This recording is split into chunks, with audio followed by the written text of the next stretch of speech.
নমস্কার, কেমন আছেন সবাই? আশা করছি সবাই অনেক ভালো আছেন। চলে এসেছি একটি নতুন ভিডিও নিয়ে, আর এই নতুন ভিডিওয় আপনাদের সবাইকে স্বাগত জানাই। এখন আমি স্নান করে রেডি হয়ে গেছি, আর রেডি হয়ে নিয়ে এখন যাচ্ছি পুজো দিতে।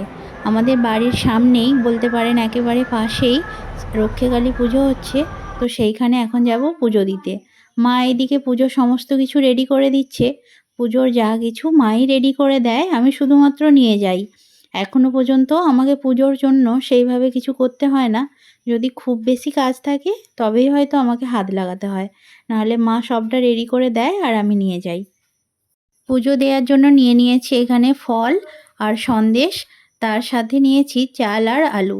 এটা রাত্রে যে মাকে প্রসাদ দেওয়া হবে, রান্না হবে, তো সেটার জন্যই এই সিদেটা। আর এখানে ফুলের মধ্যে রয়েছে গাছের জবা ফুল, আর আছে টগর ফুল, তার সাথে আছে একটি জবা ফুলের মালা। তো চলুন, মায়ের কাছে পুজো দিয়ে চলে এসেছি।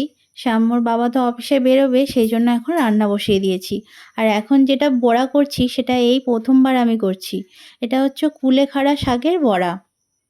এর আগে হিংচের বড়া অনেকবার করেছি, কিন্তু কুলেখাড়ার বড়া কোনোদিন করিনি। আসলে কুলেখাড়া পাতাগুলো ফ্রিজের মধ্যে রেখেছিলাম, তো দেখলাম যে একটু কেমন কেমন হয়ে গেছে। আমাকে বলল যে ফেলে দিতে। আমি ভাবলাম সেই কেন ফেলে দেবো কেনা জিনিসটা, তার দিকে কিছু বরং বানিয়ে নিই। তাই এই চাল গুঁড়ো দিয়ে, বেসন দিয়ে, আর দিয়েছি একটু জোয়ান, তার মধ্যে দিয়ে এটা একটা বড়া করে নিয়েছি কুলেখাড়া পাতার। কুলেখাড়া পাতাগুলোকে মিক্সিতে ভালো করে পেস্ট করে নিয়েছিলাম। তারপর এর মধ্যে এই সমস্ত জিনিস দিয়ে পরিমাণ মতো একটু আদা, একটু নুন, খাবার সোডা, তো এগুলো দিয়ে এটাকে ভালো করে ফেটে নিয়ে তারপর বড়াটা করে নিচ্ছি। বড়াটা হয়ে যাওয়ার পর দেখলাম বেশ সুন্দর হয়েছে। আমাদের সাম্যকে আবার একটু কেমন কেমন লাগছে বলে ও বলল সস দিয়ে খাবো। তো সস দিয়ে দেখলাম ও ভালোই খেয়ে নিল। আর এদিকে এখন করে নিচ্ছি পটল ভাজা আর ছোট আলু ভাজা, তার সাথে হচ্ছে বিউলির ডাল। মা আজকে ওই পুজোতে অঞ্জলি দেবে বলে উপোস করেছে, তো ওই 2-2:30টার মধ্যে মোটামুটি অঞ্জলিটা হয়ে যায়, তারপর বলল ভাত খেয়ে নেব।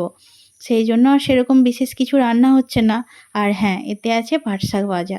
এদিকে সাম্য আর সাম্যর বাবা খেতে বসে গেছে। আজকে সাম্যও তো ওখানে পুজোর কাছে থাকবে, তাই ওর বাবার সাথে ও খেয়ে নিচ্ছে। আর ও বাবা রেডি হয়ে বেরিয়ে যাওয়ার পর ও এখন খেলতে বসে গেছে। ও কী যে খেলে ওই জানে। আর জিজ্ঞেস করলে এমন এমন সব কথাগুলো বলে, মাঝে মাঝে ভাবি সত্যি ওর মাথা থেকে এই বুদ্ধিগুলো কী করে যে বেরোয় সেটা ওই জানে। তবে ওই বা একা একা থেকে কি করবে, তার জন্য কিছু তো দরকার, তাই না? ও যদি না চুপচাপ নিজের মনে খেলে তাহলে আমাকে ডিস্টার্ব করবে। তার থেকে বাবা ও যা করছে করুক, আর আমি যা করছি করি। সেই জন্য ওকে আর বিশেষ কিছু বলি না। চলুন দেখি ও কি করছে, একবার ভালো করে ওকে জিজ্ঞেস করি।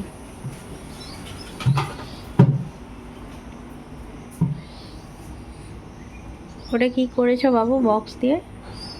বুলেট। কি হয় ওর কাজ কি? ও শুধু সব বাজে জিনিস উড়িয়ে দেয়।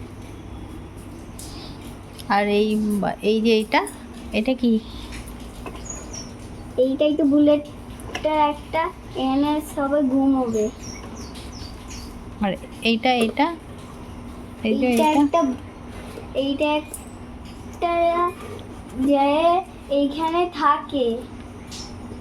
এটা কি করে? এই তরলটা দিয়ে বলি হয় একটা ঠাকুরের কাছে।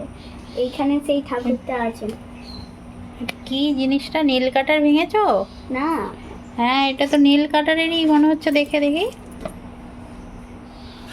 হ্যাঁ, নীল কাটারটাকে ভেঙে স্যালো টিপ দিয়ে চিটিয়ে নিয়েছো? হ্যাঁ, পেছন দিকটা আরো আছে। এই যে আর খাতায় কি লিখছো? খাতায় এই যে আজকে সব পড়তে আসবে, তাদের পড়ার খেলা হবে, যে ভালো যত পড়তে পারবে তাদের এরকম প্রাইজ দেওয়া হবে। ও বুলেট।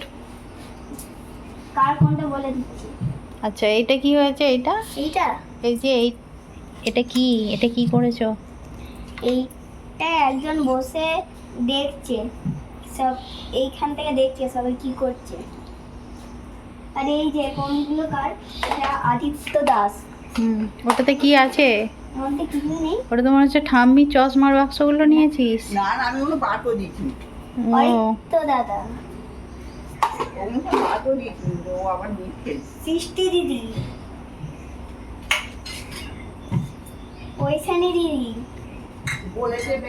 তো যা হোক দেখলাম এইসব নিয়ে খেলতে বসেছে। এরপরে বলছে যে ঠাকুরের কাছে যাবে। তো বেরোলে আমি ভাবছি যে আমার কিছু কাজ আছে সেইগুলো করে নেব। না হলে আমি যদি এখন কাজ করতে বসি আর করতে দেবে না। যাই হোক, বলতে বলতে ও ঠাকুরের কাছে চলেও গেছে ঘুরতে। আর আমার এদিকে কিছু কাজ ছিল মেশিনে, তো সেগুলো আমি এখন করতে বসে গেছি। এখন বাইরেটা বেশ রোদ্দুর হয়ে আছে, কিন্তু কালকে বিকেলে ঝড় বৃষ্টি হয়েছিল। তো আজকেও মনে হয় বিকেলের দিকে ঝড় বৃষ্টি হবে, কেননা মাঝে মাঝেই দেখছি আবার আকাশ মেঘলা হয়ে যাচ্ছে। যাই হোক, আমার কাজটা এখন আমি করে নিই, আর সেই সাথে আজকের ব্লগটি এখানেই শেষ করছি। আবার দেখা হবে পরের একটি ব্লগে। ততদিন আপনারা সবাই সুস্থ থাকবেন, ভালো থাকবেন ও সচেতন থাকবেন। নমস্কার।